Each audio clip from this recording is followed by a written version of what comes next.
La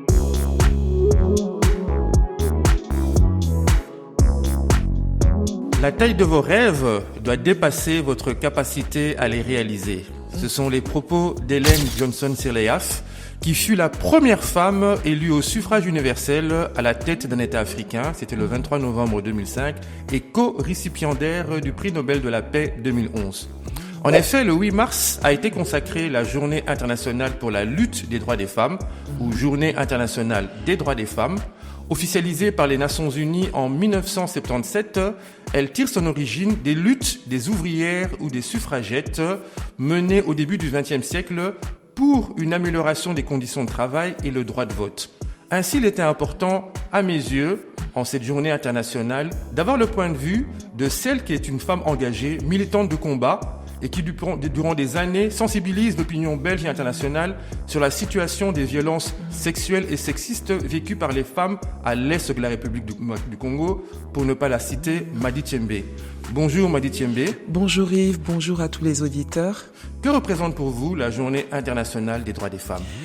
Pour nous, en tout cas, au sein de l'action des femmes pour le développement, c'est une journée de bilan.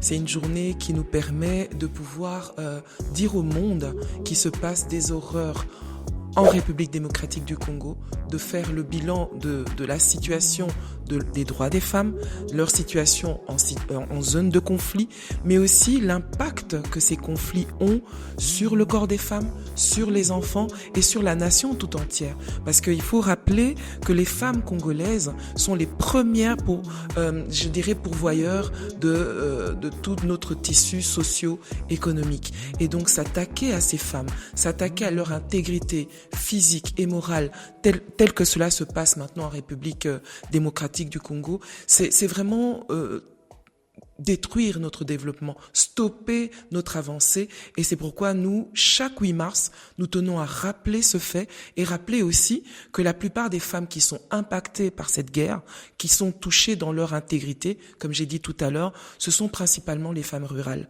Je tiens vraiment ici à leur rendre hommage parce que ce sont les femmes qui composent, donc beaucoup sont des paysannes et aujourd'hui des paysannes sans terre qui ont vu vraiment leur outil de travail, leur outil de survie leur être arraché en plus de leur intégrité physique. Donc vous voyez que le 8 mars pour nous, c'est à plusieurs titres parce que nous sommes des femmes plurielles, nous sommes des femmes aussi en même temps dans une diversité de choix, diversité d'accompagnement et c'est pourquoi pour nous le 8 mars reflète en fait tous ces bilans et toutes ces luttes que nous menons. Écoutez Madi, vous êtes également la présidente de l'association Action des femmes pour le développement. Quelles sont les solutions concrètes que vous proposez justement par rapport à toute la situation qu'on vit actuellement, dramatique, vécue par la population congolaise et dont la diaspora se mobilise au quotidien ici en Belgique ? Tout à fait. En fait, quand on dit action, c'est vraiment être dans l'urgence, une urgence constante. C'est-à-dire au moment où nous avons, lancé cette association, c'était en 2004, lorsque les images horribles circulaient sur les femmes. Vraiment, je préfère ne pas dire lesquelles, mais en tout cas, vous imaginez, il y avait des femmes vraiment écartelées, mises sur des pics, etc., etc. Et très pratiquement, nous, ce qu'on voulait, c'est que les femmes qui étaient debout, c'est-à-dire les survivantes, puissent avoir un outil pour pouvoir se mettre debout, pour pouvoir s'occuper de leurs enfants. Parce que malgré le fait qu'elles étaient violées, malgré le fait qu'elles subissaient la guerre, malheureusement, le quotidien continuait. Et ce quotidien-là était fait d'enfants, était fait des fois de jeunes qu'ils avaient pris avec eux, parce qu'il y a beaucoup de nos mamans qui sont des familles d'accueil, malheureusement. Et donc la famille nucléaire au départ dans les Kivu, comme vous le savez, c'est souvent 10, 12, 14 enfants.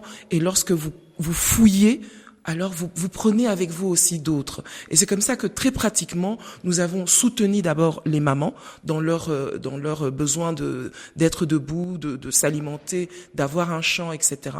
Donc on a mis en place des champs communautaires où elles cultivaient ensemble des petits poulaillers. Comme si, je pourrais dire ça comme ça, des petits poulaillers. Il y avait on a soutenu en tout cas ce type d'activité. Et puis très vite, on est arrivé à soutenir la scolarité des enfants. Parce que c'est ça que les mamans disaient aussi. D'une part, elles avaient un accompagnement au niveau de leurs activités génératrices de revenus. Donc, on lève des fonds ici en Belgique pour soutenir leurs activités. Et puis ensuite, elles ont dit, mais il faudrait quand même que vous accompagniez nos enfants, parce que leur crainte, c'est de voir leurs enfants ne pas être scolarisés, être enrôlés de force dans les groupes armés, être tout simplement même traînés en fait. Donc c'est comme ça qu'on a répondu à leur appel. Depuis 10 ans maintenant, on scolarise les enfants, on accompagne les mamans dans des activités génératrices de revenus. Et puis surtout ce qui est vraiment magnifique, parce qu'il y avait quelques-unes qui ont dit, mais on va pas juste se contenter d'être agricultrice, on veut aussi pouvoir apporter notre pierre à l'édifice Congo, et c'est comme ça que nous avons offert aussi des formations. Donc tout à chaque fois des solutions assez pratiques pour répondre à des besoins imminents, comme ceux que nous faisons face depuis le 29 janvier dernier avec l'occupation de la ville de Goma. Depuis le 29 janvier, nous récoltons de l'argent pour mettre des datas. En fait, c'est comme ça le jargon qu'on utilise en République démocratique du Congo, on met des datas que eux transforment en argent en récupérant des francs congolais auprès des distributeurs. Donc ça permet aussi de soutenir toute une activité. Malheureusement, avec la guerre, il y a beaucoup qui ont perdu leur tissu social et économique. Ce que nous avons fait, nous avons acheté du café et ça permet aux mamans de pouvoir offrir un mélange de café et de lait aux personnes qui ont tout perdu. Vous voyez qu'à chaque fois, nous essayons d'aller vraiment au cœur du problème, d'interroger nos bénéficiaires et que ce soit pas une solution de la diaspora vers la République démocratique du Congo sans une concertation entre eux et nous. Écoutez, je terminerai, Madi, par te poser cette question. De quelle manière les auditeurs qui nous écoutent, ainsi que toutes les personnes ici en Belgique, peuvent soutenir vos actions et où peut-on vous trouver?